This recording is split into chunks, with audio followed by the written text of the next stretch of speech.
You are tuning in to the You Are Loved podcast, where we hope to bring love and kindness to the world. Welcome to another You Are Loved podcast, where today my name is Jacqueline and I have special guest, Dr. Tonia Winchester. Welcome, Dr. Tonia. Hello. Dr. Tonia Winchester has been in practice as a naturopathic doctor since 2007. Now, as a mind-body healing coach, she uses contemporary neurological reprogramming techniques to help people release the painful imprint of the past, shift their perspectives and thinking so that they can move away from insomnia, burnout, stress, anxiety, and fatigue. She helps people easily create healthy, sustainable self-care habits so that they can enjoy happy, energized days.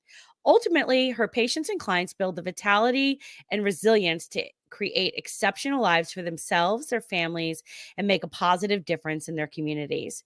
She's the author of 2 books, Break Through the Insomnia Cycle and Thinking Kindly. Love that. She is the host of the Wonder With Me podcast, which is the place where we turn life moments into big life lessons. Dr. Tonia also loves being a podcast guest and has been featured on CTV, The Costco Connection, The Elephant Journal, Conscious Nutrition, the Autoimmune Simplified podcast, the Better Sex podcast, Creative Conversations, and the New Generation Entrepreneur podcast. When she's not transforming lives, she's getting lost and found in the forest, salsa dancing, and turning paper into pretty things. You can find her at ToniaWinchester.com. Welcome, Dr. Tonia. How are you? I am doing very, very well. How are you? I'm doing well. All right. Well, thank you so much for coming on today. Really appreciate it. Where are you in South Florida? Because your background is like totally Florida. Sometimes I really wish I was, especially days like this. I live on the opposite side of the continent. I live actually on an island called Vancouver Island. So, oh, you're in Canada. Okay. In Canada, west of Vancouver by boat, about 2 hours. So. Oh, okay, great. Yeah. Oh, yeah, because it's about to get really cold there. Well, we don't get crazy cold winters where I am. It's like Seattle where I am. Very similar climate but lots of rain today. Had to walk the dog and it was just pouring. I was like, I think just sports bra and shorts is the best, and flip-flops, because I'm going to get drenched. So might as well just not drench all my clothes. Yeah. We are getting hit with a tropical storm. Right now we're at the outer band of it's a category 1. It's not a big deal, but a category 1 hurricane.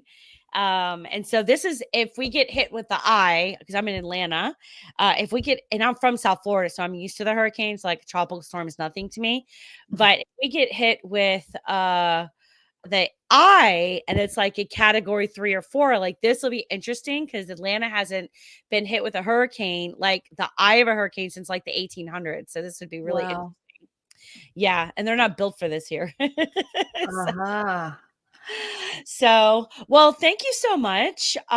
So can you share a little bit of your story, like what you brought you to the neuropathic and to where you're at today? Yeah, absolutely. So I was a really sick kid and was really having a hard time with the answers that I was getting from the Western medical profession. More antibiotics, more steroids, more drugs, more frustration, no real solve or cure. And I knew I did want to be a doctor back then, but I knew I couldn't be that kind of doctor. I wanted to find something else. And when I was in my grade 12 year, I was actually introduced to alternative medicine. And I started to get a sense of, wow, there's other ways of helping people that we can be really kind and respectful to who they are and how they take care of themselves, and using amazing medicines that come from the earth to really help people. So I was just on track from that moment on to become a naturopathic doctor. And so after fast forward 9 years of school, I've been in practice now for 17 years. It's been quite a long time in this profession. About, I would say, 7-8 years ago, I became really frustrated as a practitioner because patients would come to me. They would have these health concerns that they wanted, solved and resolved. And I would say, okay, this is where you're at and this is where you want to be. And here's the bridge to help you get there. And they'd go away and they'd be like, yeah, great. Okay. And as an example, the metaphor that I like to use is eat your broccoli as an example, but Yeah. also a metaphor. Like, what is the thing that is important for you to take care of yourself that's really going to make a difference in your health and your life? And then they'd come back to me maybe a month or 2 months later, and they'd say, it's so hard. It's so hard to eat my broccoli. And I was like, what? What do you mean? It's very easy to prepare. It's very easy to digest when it's prepared well. Like, you don't have to sweat. There's nothing heavy to lift. Like, what do you mean? Yeah. I was like, I don't really get it. But I'd be like, yes, it's hard. Yes, and I started becoming really interested in this place because the act that in, that specific example, but also the metaphor of other things that we need to do to take care of ourselves, they're not actually hard to do. It's not hard to drink enough water. It's not hard to get to bed on time. It's not a hard thing to move your body in a way that is suiting, but it's the decision to do these things that seems really hard for folks. The decision to wake up every day and say, today's the day I'm going to take care of myself. And tomorrow is the day I'm going to take care of myself. So I just became rapidly obsessed with this moment in human psychology where we decided to show up for ourselves. And I went on a path to seek out a place or seek out something that I could use to help people in that decision. Like, how can I help people decide to do this? Because it's the decision that's hard. Yeah. And so enter neurolinguistic programming, which is a body of knowledge that uses linguistic or language-based techniques to kind of change what's going on in the unconscious mind. And NLP is something that I had heard about as this kind of sleazy marketing gimmicky thing. I didn't realize what a potent healing modality it is. So I started practicing these NLP techniques with people, and suddenly those moments where they previously would have chosen something other than taking care of themselves, they were starting to actually choose the things to do to make their lives and health better. So that's really the path that got me here. Oh, wow. That's exciting. So can you tell me a little bit like what is NLP? And so what's that all about? Yeah. So the main work that I do with my clients nowadays is I help them to get things that are stored in their bodies, so stored by the unconscious mind in their bodies, out of their physiology. Things that are continuing to trigger them into a stress state, whether it's conscious, like whether they're aware of it or not, or things that are blocking them from creating these healthy habits. So these things are old unresolved traumas that haven't been effectively integrated and healed from, old unresolved emotions that are just kind of sitting there. And these things add up over time, and they start to just get embedded into our system when we're very young. And again, we're not doing this consciously. We're not waking up every day saying, today's the day that, I'm going to hold on to the anger from that thing in grade 4 and have it affect my body all day long. That's like, we're not doing this in a way that's intentional, right? Yeah. So because all of this stuff is happening under the surface, we have to access that stuff in a way that's different from, say, just talking about it. So what I help my clients do is locate sort of a trigger event in their past and these really gentle, safe, effective techniques invite their unconscious mind to remember it differently. So say someone had some kind of trauma, which really, to some degree, I would say everybody has. But say there's an event that has then changed how they see themselves, changed how they interact with other people, changed how they show up in the world. Things just lingering there in their unconscious mind, triggering these neural pathways that are not helpful and not productive. So I invite, it's kind of like a mildly hypnotic experience. That's fair to say. But what happens is it invites the unconscious mind to remember those things differently. So the events of the story stay the same. I'm not asking people to rewrite their biography, but what I do get them to do is rewrite their reaction to that biography. So it's no longer triggering, it's no longer an emotional response, and it's just neutral. And when we can create this neutral remembering of the things in our past, it's just like, I walked to the store, it's no big deal. Then we free up a lot of energy to reconnect to things like joy and peace and being able to connect to people authentically and express ourselves in a really beautiful, holistic way. So I liken it to this. If you were to imagine a blown up beach ball and trying to sort of hold it under the surface of the water, it takes a lot of Hard. energy, Yeah. like, Yeah. "Ugh." And that's sort of what we're doing with these old things that we haven't dealt with effectively. But when we can reprocess them and remember them in a way that isn't emotionally charged, that energy is freed up to help us live our lives that feel good. That's awesome. Do you work with like adults? Do you work with children at all or? I work with adults. I haven't worked with children in this Okay. way. Yeah. Okay. Just because I guess with like a lot of the like there's with some foods like the toxins that are Yeah. in the foods and that really like affects our moods and our thought processes and different things. It's interesting. So yeah, it's like eat some broccoli and you'll feel better. Yeah. I used, Well, keep going. Yeah. no, I was just gonna say I used to hate broccoli as a kid, but I love it now as an adult. Yeah. That's funny how things can change, hey? But you bring Yeah. up a really good point, and it touches on something that I call the formula for health, which is for us to be well, we need nutrients in and wastes or toxins out. Now, it's really easy to think about this biochemically, right? We need at the most basic level, we need oxygen into our cells and we need carbon dioxide out. That's what we exhale, right? Of course, when we're expiring. But we also, and vitamins and minerals and on and on, there's many examples of the types of nutrients we need in, and then toxins, like you mentioned, heavy metals, solvents, that kind of stuff we need out, right? Yeah. But we also need to apply this formula for health on 3 other different levels. We need to apply, so that's biochemically, right?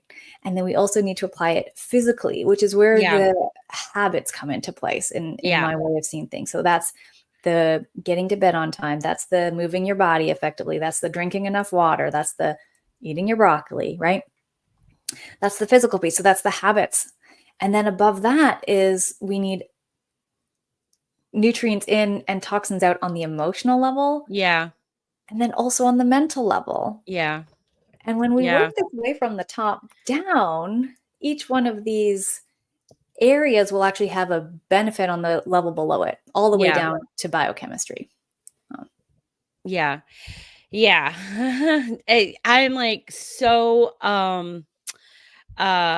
protective of my mind and myself of like being around people that are like super negative and I don't like that at all. And then because I feel like we all get pulled in a lot, and which is one of the reasons why I started my company, but we get pulled in a lot of different directions and get drained throughout the day, that it's like we need to refill ourselves. And I don't want to purposely put myself around people that are negative, so when that has a tendency to happen, I'm like the type of person that just shuts down and like steps back, especially if I don't want to respond in a way that's just going to be like, so I just kind of pull back and I'm just like, okay, I'll just remove myself from this. But so yeah, so that's definitely true.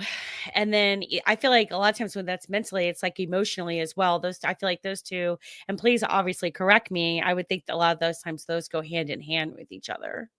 Definitely they would. And I would say that typically thoughts are going to occur a microsecond before feelings. Mm-hmm. And so I would say the mental piece in terms of nutrients in, toxins out would be slightly above, but you're right on track. They're like very, very related for sure. Yeah. Okay. So you wrote a couple of books. And I love this. Thinking Kindly, 7 steps to stop self-criticism and change negative thoughts and positive ones. So what inspired you to write that book? Like, was there something that happened in your life that you were like, and then you overcame that and you did these steps, or you helped someone else do that, or like, what inspired that? Well, truthfully, I started writing just for the sake of writing, and I didn't know what I was writing about. I wanted to cultivate a writing practice. And so I would wake up every morning and I would write. And for the first 10 days or so, it was just garbage, just like absolute gibberish. And by about day 10, I started to kind of coalesce these ideas that I've really been offering people in my practice one-on-one for a long, long time. And I hadn't really thought about sort of putting them together in sort of a narrative and in a really specific kind of step-by-step way before. I'd been giving little bits and pieces out, and it just kind of, I realized they all go so well together. And so then, yes, I started kind of testing on people. Can I help? Can I have an experiment? Can I do an experiment on you? That's what everyone loves to hear. I know. Will you be my guinea pig, please? I have a lab coat I can put on my lab coat. Will that make it better? But yeah, so I started to kind of piece it together, and people were really moved and impressed by what they were able to do and accomplish inside their own minds. And this is such an important part of our wellness. The thoughts that we think have the potential to be very helpful, yeah, or really unhelpful. And we probably spend most of our time in our day-to-day life. It's estimated that we're having a thought every sort of 10 to 15 seconds or so. And most of those are repetitive thoughts that we've had before, probably millions of times. And so we've got these really thickly paved neural pathways of, outside external trigger to thought to feeling to something changing in our biochemistry, right? And when I started to actually research, like, is this actually a thing? Like, is this actually, clinically relevant, having good and helpful and positive thoughts? And it certainly is. And I was discovering that, people who tend to be more optimistic tend to think more kindly, is my phrase for it, in a more positive way. They're less susceptible to illness, infection, less likely to develop a chronic illness, less likely to have some sort of degenerative disease, and on it goes. And this was a study done by the Mayo Clinic. Like, this is real stuff here. And so, I like the term, everyone knows what a placebo is, right? The intention going into something will affect the outcome. Yeah. Of the thing. But also nocebo is the opposite of that. A negative intention can create a negative outcome. Yeah. So the book is really a look at this dynamic between nocebo, how we can change our negative thoughts into positive ones. There's this very simple 7-step formula that I take people through, and spend a lot of time in the first step, which is actually starting to identify and understand what those unhelpful negative thoughts might actually look like inside. And so there's a whole chapter on sort of how to identify them. And yeah, it's interesting because I think I told you before, I had read this book. I think I'm gonna get that. It sounds like a great book. Give myself a chance to read it. So because I'm always working on self-development and how do I become better and stuff like that. And so this morning I was kind of raging a little bit, I've had this high anxiety, frustration, and although I had a little bit of high anxiety anxious stuff happening in my life recently, but outside of that, then I was sitting here and I'm like, why am I just feeling like this, whatever. And then I was like, oh yeah, I'm kind of PMSing right now. I think I'm going to start my cycle.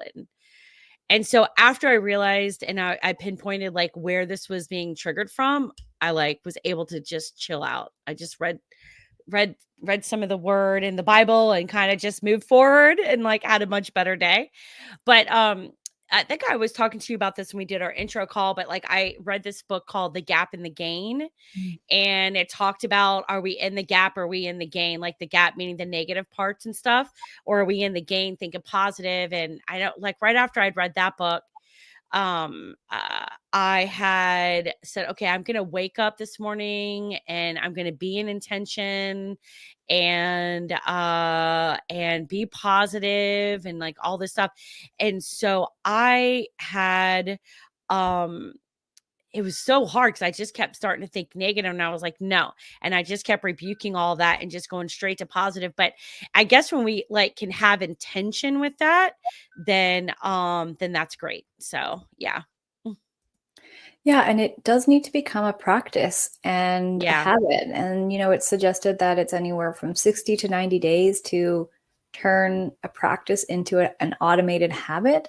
So it's not something that you're going to do once and be an expert at, and then from then on, it's going to happen automatically and immediately. Like you Yeah. actually have to work at it. Yeah. And, it's a bit meta because in the learning of a new skill comes all sorts of negative self-harming thoughts of, I'm not good at this, I'm never going to learn this, I can't do this. And so I encourage my readers to use the process I take them through on those types of thoughts as they're learning the process that I'm taking them through. Yeah.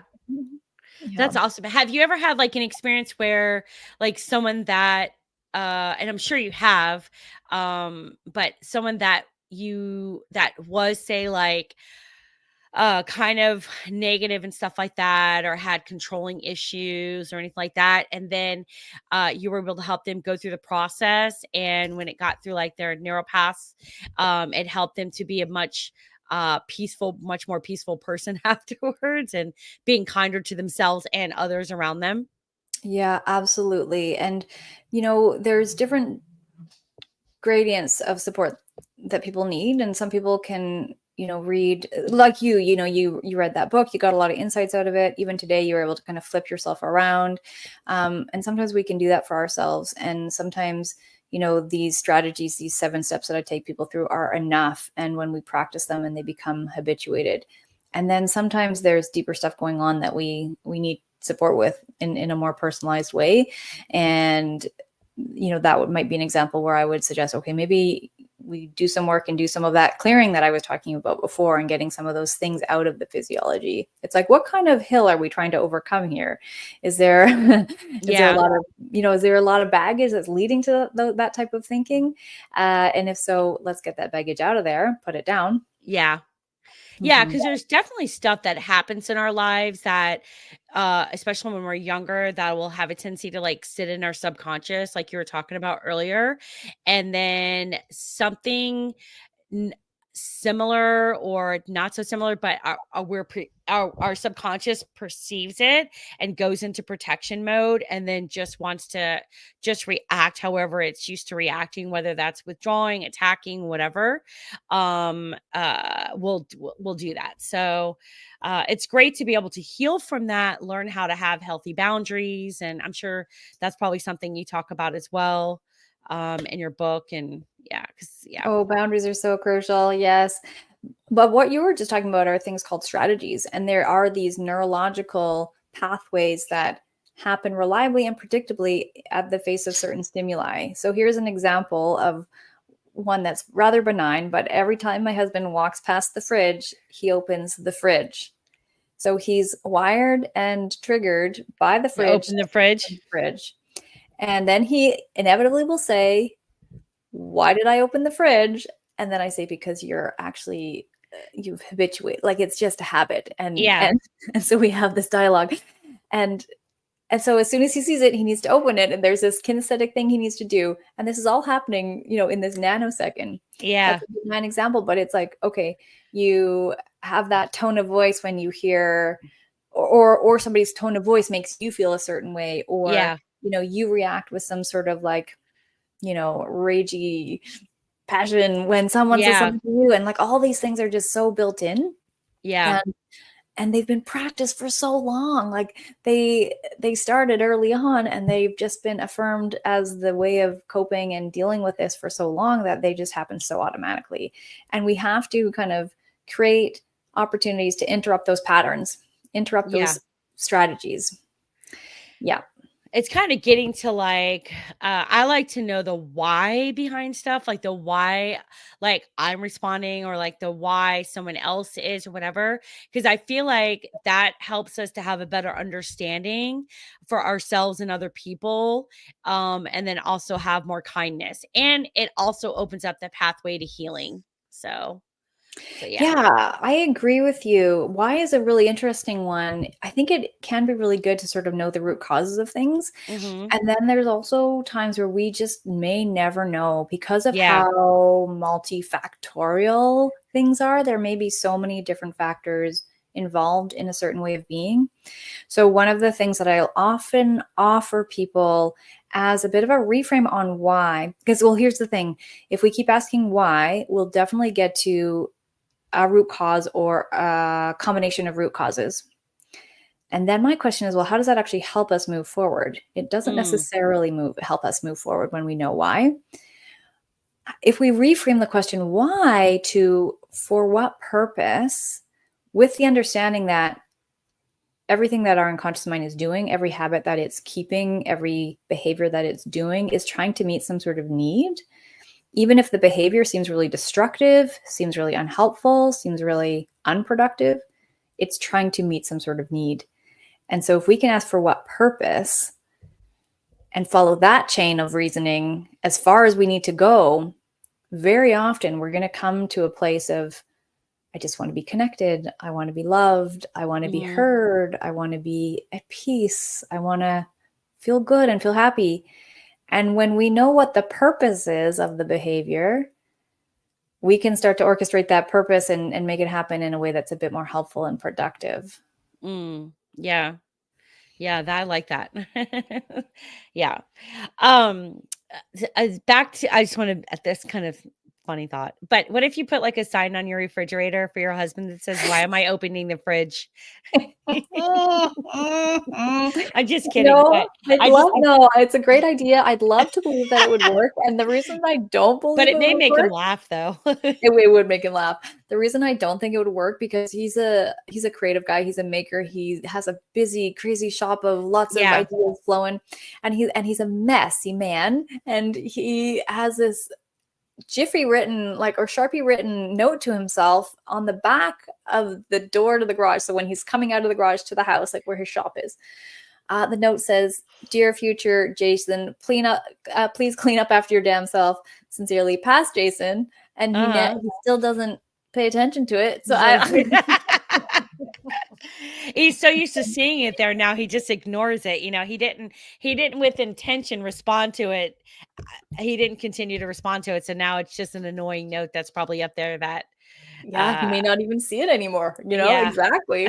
But that's such a good point. We filter things out from our Yeah. environment. We are exposed to so much information that's coming at us through all of our sensors, and we don't have the capacity to manage or deal with most of it. Millions and millions of bits per second of information get deleted out of our conscious mind. So we filter most of what is real and out there. And this is actually really important to acknowledge, especially on the topic of self-love, is that so much of the stuff that we think is true is actually just our own very, very small interpretation of what's actually happening out there. That's a really important thing to bring up. I'm glad you actually mentioned that. Yeah. Self-love, self-care, self-healing, and it's not selfish to want to implement that stuff in our lives because it helps us to be healthier for other people and those around us and love them better and be more vulnerable and be more true, Yeah, for sure. So okay, Dr. Tonia, I really appreciate you coming on today. Now, if people wanted to get some more information about you, and I actually did have one other question. So I was on your website and I see, I was looking at the other book that you have, which is Breakthrough the Insomnia Cycle. So I see on your website though, but it's like in Canadian dollars. Do you sell it also on Amazon as well, or anywhere else for people to buy it in the United States? Yes, it's definitely on Amazon. It's on Amazon as a paperback, hardback, and a Kindle. Oh, nice. Okay. The new one, as of this coming Monday, September the 30th, will be available as a paperback. What's the new one? The new one is called Thinking Kindly. Oh, that's the new one. Oh, okay. The first one is Breakthrough the Insomnia Cycle. Yeah. Oh, wow. Okay. So when is that one's being launched? When? Thinking Kindly? Monday. This coming Monday. Oh, that's exciting. It's fun timing. How exciting. Congratulations. Okay. And you're going to have that on Amazon as well. Yes. I mean, Yes. technically it's available there now. Okay. But there's like official like Launch date. Yeah. Okay. So you better go get yours now before they get sold out on the official launch date. So that's exciting. Okay. Well, all those links will be in the description. Yeah. Because you provided me with the links. You didn't give me the Amazon links, but people are smart. They know how to search it, right? And yeah, just put your name in there and then they'll be able to find all the books that are attached to you. So, if someone wanted to get in contact with you, like, do you do virtual sessions at all with individuals or? Yeah, definitely. So as a naturopathic doctor, I just see people in British Columbia where I live. But the mind body healing coaching that we've been talking about today, I can do for anyone anywhere in the world. And yes, just we hop on a Zoom, and usually sessions range from about an hour and a half to 2 hours, depending on what it is that we're kind of working on. And yeah, all that information is on, if people head over to toniawinchester.com, which is TONIA. Winchester.com. That's kind of a page where all of my different ways of helping and my books are all there. All my programs are there. So that's a great hub site to kind of use as a branch off point for that, your social media, your books, everything. Yeah. Okay. That's exciting. Well, I really appreciate you coming on today, Dr. Tonia. Is there any last piece of wisdom or anything like that you'd like to share with the audience?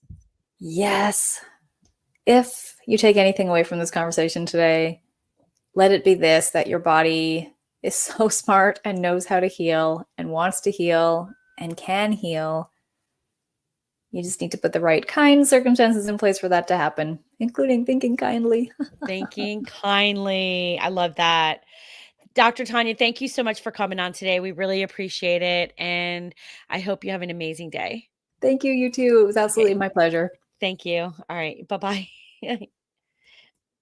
Everyone, thank you so much for another episode of You Are Loved podcast. And we are also launching, we have the 18-month planner. So you will be able to get that by going to You Are Loved Planner, spelled the same way as our podcast, youarelovedplanner.com. And we are adding a 1-hour free mastermind with that, but you have to go through there in order to be able to get access to both. We appreciate you. We hope you have an amazing day, and just know that you are loved.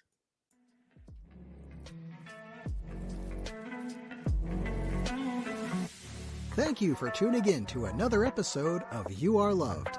If you have any topic ideas or would like to be a guest on the show, please hit us up on Instagram at youareloved.store.